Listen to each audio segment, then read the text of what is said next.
हिंदुस्तान से अब मैच खेल लिया जाएगा और श्रीलंकन प्रेसिडेंट की रिक्वेस्ट पर यह फैसला हुआ। आईसीसी जो कि एक बहुत बड़े रेवेन्यू से महरूम होने ही वाला था, लेकिन उनकी तरफ से अपनी रेगुलेशंस को वापस लेना यकीनन पाकिस्तान की फतह करार दिया जा रहा है।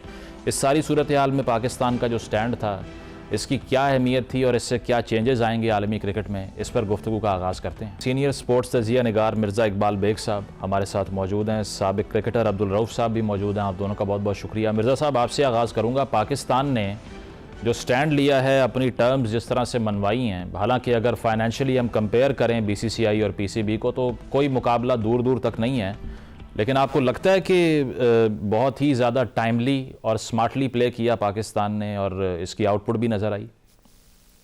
इसमें कोई शक नहीं। बहुत बहुत शुक्रिया मुजम्मिल के पाकिस्तान ने जो स्टैंड लिया और जिस तरह से 1 फरवरी से लेकर 9 फरवरी तक तमाम भारतीय मीडिया को, बीसीसीआई के ऑफिशियल्स को और दीगर लोगों को एक टेंशन में मुब्तला किए रखा कि पाकिस्तान खेलेगा नहीं खेलेगा। बहुत सारी वजूहात थी, कितना माली नुकसान होगा। तो मैं समझता हूँ पाकिस्तान ने आईसीसी को ये बताया है, दीगर ममालिक को, कि अगर अपने आंखों में आंखें डालकर खड़ा हुआ जाए, बेशक अपने हक के लिए नहीं, दूसरे के हक के लिए, तो कामयाबी कदम चूमेगी। अब बकिया स्टैंड लेना पड़ेगा बकिया बोर्ड मेंबर्स को। आप देखें कि 16 बोर्ड मेंबर्स हैं, जिनमें से 14 ने इस बात के हक में वोट दिया था कि बांग्लादेश के मैचेस जो हैं वो श्रीलंका शिफ्ट न किए जाए, यानी भारत की वजह से। तो अब बकिया जो एसोसिएट ममालिक हैं 3 इसमें, जिसमें सिंगापुर है, जिसमें मुत्तहिदा अरब अमारात है और उसके अलावा मलेशिया है, इनके भी 3 वोट हैं। बाकी 12 टेस्ट प्लेइंग नेशन हैं और उसके अलावा 1 वोट आईसीसी के चेयरमैन का होता है, जय शाह का। तो इसका मतलब ये हुआ कि पाकिस्तान ने दूसरों को रास्ता दिखाया है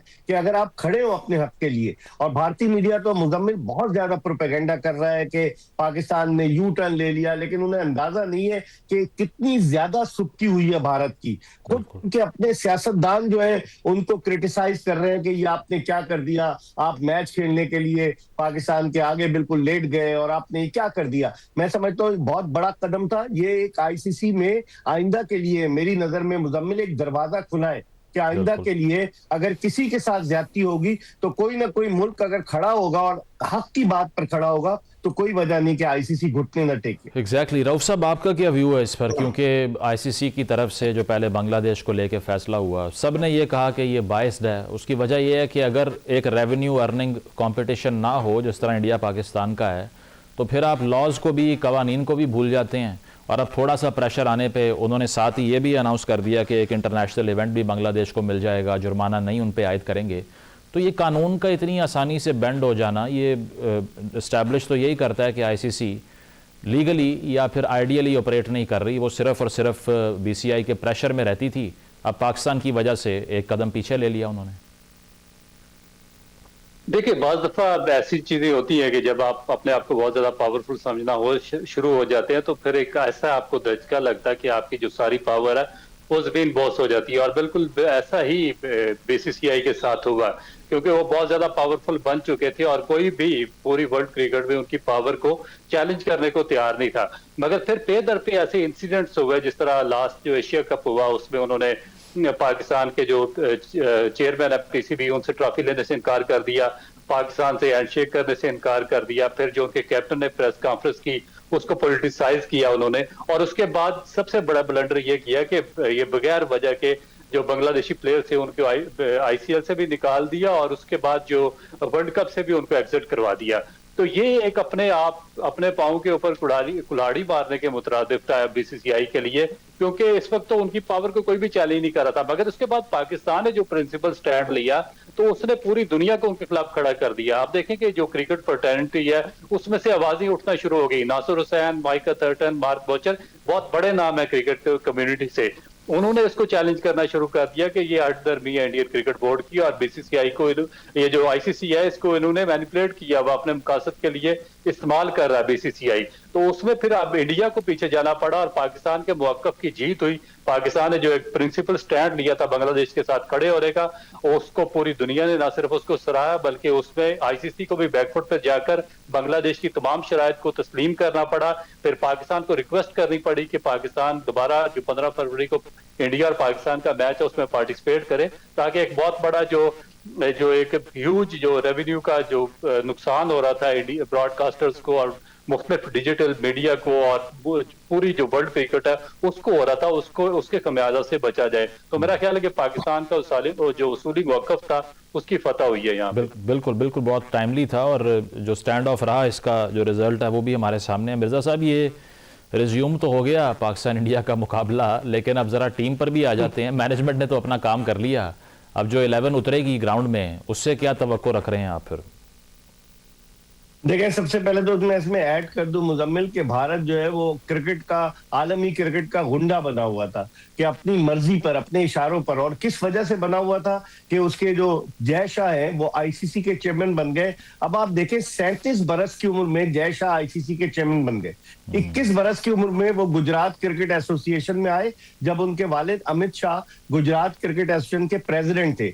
और अमित शाह ने जल्दी अपने बेटे को ज्वाइंट सेक्रेटरी बनवाया गुजरात क्रिकेट एसोसिएशन का, और वहां से उठाकर उन्हें बीसीसीआई में ले गए, बीसीसीआई का सेक्रेटरी बनाया, वो चेयरमैन बन गए, जिनका कोई तजुर्बा नहीं है क्रिकेट का। लेकिन अब चूंकि वो गुंडे बने हुए थे, उनको नकेल डालना जरूरी थी, तो पाकिस्तान ने वो काम किया। अब भारतीय मीडिया ये प्रोपेगेंडा कर रहा है कि पाकिस्तान को कुछ नहीं मिला, बेगाने की शादी में अब्दुल्ला दीवाना, लेकिन पाकिस्तान ने बांग्लादेश के लिए जो काम कर दिया है, आप देखें कि अब 14 फरवरी को वहां इलेक्शन भी है बांग्लादेश में, 12 फरवरी को, तो पाकिस्तान ने जो काम कर दिया है उससे तो बांग्लादेशी पाकिस्तान के मोतरफ हो गए। अब आते हैं पाकिस्तानी क्रिकेट टीम की तरफ। अब पाकिस्तानी टीम जिस तरह से नेदरलैंड के खिलाफ खेली, वो तो फूल नगर के राना फहीम अशरफ जो है वो अगर छक्के ना लगाते तो पाकिस्तान का तो कबाड़ा हो चुका था। 11 गेंदों पर उन्होंने 29 रन बनाए।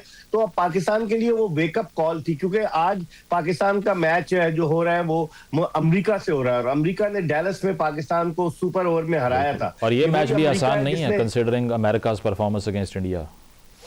बिल्कुल, मैं उसी तरफ आ रहा था कि आप देख लें कि भारत के खिलाफ अगर सूर्या कुमार यादव का 40 से ज्यादा रन पे कैच नहीं ड्रॉप होता और वो 80 से अबव नहीं करता तो भारत हार जाता। लेकिन अब अमेरिका की टीम, जिसमें पाकिस्तान के भी कई क्रिकेटर हैं, एक टेस्ट क्रिकेटर होते थे एहसान आदिल, शेख उनका ताल्लुक था एहसान आदिल का, वो जो है वहां पर खेल रहे हैं, और भी कई क्रिकेटर्स हैं। तो मैं समझता हूँ टफ फाइट होगी।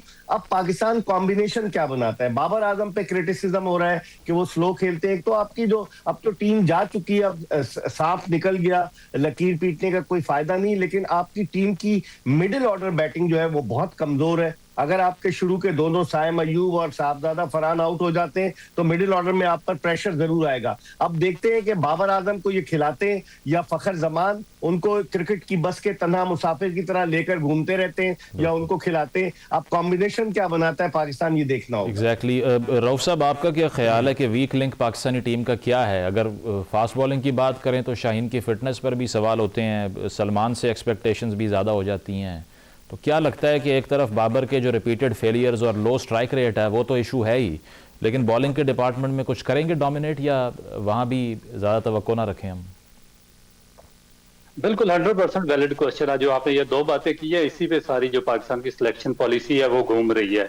और जो पाकिस्तान का डिक्लाइन है वो भी इसी पे बेस कर रहा है कि एक तो फिटनेस इश्यूज है, फिटनेस इश्यूज पर समझौता करके प्लेयर्स को, अनफिट प्लेयर्स को सिलेक्ट किया जाता है। नंबर 2 चीज जो आपने मेंशन की है कि लो स्ट्राइक रेट और जो आपकी आउट ऑफ फॉर्म परफॉर्मेंस है उसके बावजूद दोबारा जो प्लेयर्स हैं उनको उनके नामों पर सिलेक्शन करना, ये पाकिस्तान क्रिकेट के डिक्लाइन की सबसे बड़ी वजह है। तो और आप देखें कि ये पाकिस्तान क्रिकेट बोर्ड ये बहुत ज्यादा ऑस्ट्रेलियन स्ट्रक्चर की बात करता है, ऑस्ट्रेलियन क्रिकेट बोर्ड की बात करता है, मगर उसकी किसी भी पॉलिसी को, ये जो जेन्युइन पॉलिसी है उसको इख्तियार करने को तैयार नहीं है। अभी जो बिग बैश लीग हुई है, जो मोस्ट कंपेटिटिव लीग थी वर्ल्ड क्रिकेट की, उसमें जो स्टीव स्मिथ थे जो ऑस्ट्रेलिया के टेस्ट कैप्टन है, उन्होंने 42 बॉल पर 100 रन स्कोर किए, मगर क्योंकि ऑस्ट्रेलियन के फ्यूचर प्लान के अंदर वो शामिल नहीं थे, उन्होंने यंग फ्रेश लेग्स को इंडक्ट किया था अपनी टीम के अंदर।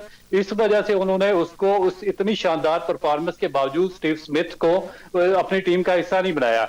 सेम जहां पे आपने फिटनेस की बात की है तो जो भी हुई थी, वो बाबर को स्ट्राइक नहीं दी थी उन्होंने जहां डबल बन रहा था वहां पे। बिल्कुल, और बिल्कुल दुरुस्त स्ट्राइक नहीं दी थी उन्होंने, क्योंकि बाबर लो स्ट्राइक रेट के साथ बैटिंग कर रहे थे और उनकी जो टीम थी उनको वहां पे जीतना था। उन्होंने स्ट्राइक अपने हाथ में रखा और जिस ओवर में स्ट्राइक नहीं दी उसी ओवर में उन्होंने 23 रन स्कोर किए थे। अगर बाबर के पास स्ट्राइक होती तो बाबर से 10 रन भी उस ओवर में ना बनते।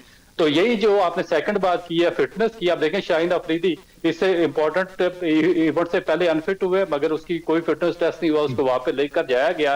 और इसी सेकंड में आप देखें कि जो ऑस्ट्रेलियन कैप्टन है कमिंस और हैजलवुड और मिचेल स्टार्क, उनको थोड़ा सा फिटनेस इशू था, तीनों को बाहर कर दिया गया वर्ल्ड कप से और नए प्लेयर्स को इंडक्ट किया गया। तो पाकिस्तान की तो कहीं भी सिलेक्शन पॉलिसी जो है वो ना तो फिटनेस पे एग्जिस्ट कर रही है, ना वो फॉर्म पे एग्जिस्ट कर रही है और ना मेरिट पे एग्जिस्ट कर रही है। तो इस वजह से आपको जो बड़े इवेंट्स में आपको इवेंट के जो आप ये जो एसोसिएट मेंबर्स हैं, जिस तरह अमेरिका है, नेदरलैंड है, इटली है, इनके खिलाफ भी आपको स्ट्रगल करनी पड़ती है। बिल्कुल। मिर्जा साहब, फाइनल वर्ड फ्रॉम यू। ये T20 में जो अंडरडॉग्स, जो कमज़ोर टीमें होती हैं, अक्सर हम देखते हैं, जिस तरह हमने नेपाल की परफॉर्मेंस देखी, ऑलमोस्ट इंग्लैंड को डोमिनेट कर दिया, फिर अमेरिका का जिक्र हुआ जो हिंदुस्तान से मैच था, नेदरलैंड्स ने पाकिस्तान को तकरीबन कॉर्नर कर लिया था। तो फिर अब यही एक्सपेक्ट करें कि ये आगे अनप्रडिक्टेबल होगा बिल्कुल पाकिस्तान का जो जर्नी है इस वर्ल्ड कप में, और आप कुछ कह नहीं सकते कि क्लियर फेवरेट्स कौन है इनके मैचेस में।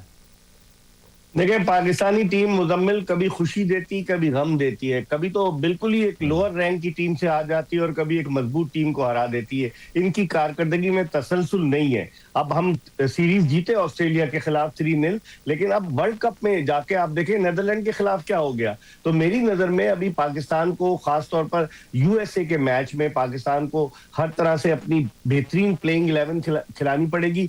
सिलेक्शन की जो बात है, जिस सिलेक्शन कमेटी का कोई सरबराही ना हो तो फिर आप उससे कैसे तवक्को कर सकते हैं। इस सिलेक्शन कमेटी में से अजहर अली जो थे वो रिजाइन कर गए और अब सिलेक्शन कमेटी के तमाम मामलात आकिब जावेद के हाथ में, जो माइक हसन से मिलकर टीम बनाते हैं। उनके अलावा अलीम डार अंपायर हैं, उनको अंपायरिंग के मयार को बेहतर बनाने के लिए रखना चाहिए था, उन्हें सिलेक्टर बना दिया। उनके अलावा असद शफीक हैं जो ना कुछ बोलते हैं ना सुनते हैं, बस खामोश रहते हैं। तो ऐसी सिलेक्शन कमेटी जिसकी कोई अकाउंटेबिलिटी ना हो, जिसका कोई सरबराह ना हो, तो उस पर क्वेश्चन मार्क तो उठेंगे। लेकिन एज अ पाकिस्तानी हम सब की दुआ है कि पाकिस्तान जीते, लेकिन ये टीम बहुत टेंशन देती है, ब्लड प्रेशर कम ज्यादा करती है। दुआ करें कि पाकिस्तान अच्छा परफॉर्म करे। बिल्कुल, बहुत बहुत शुक्रिया। मिर्जा इकबाल बेग साहब, अब्दुल रऊफ साहब मौजूद थे। और पी ने जो BCCI के अगेंस्ट स्टैंड लिया उसका रिजल्ट तो अच्छा आ गया, लेकिन अब क्रिकेट टीम पाकिस्तान की क्या करती है उसके लिए जो कमिटमेंट चाहिए उसी की उम्मीद है कौम को भी उनसे। एक ब्रेक लेते हैं, ब्रेक के बाद वापस आएंगे। Stay with us.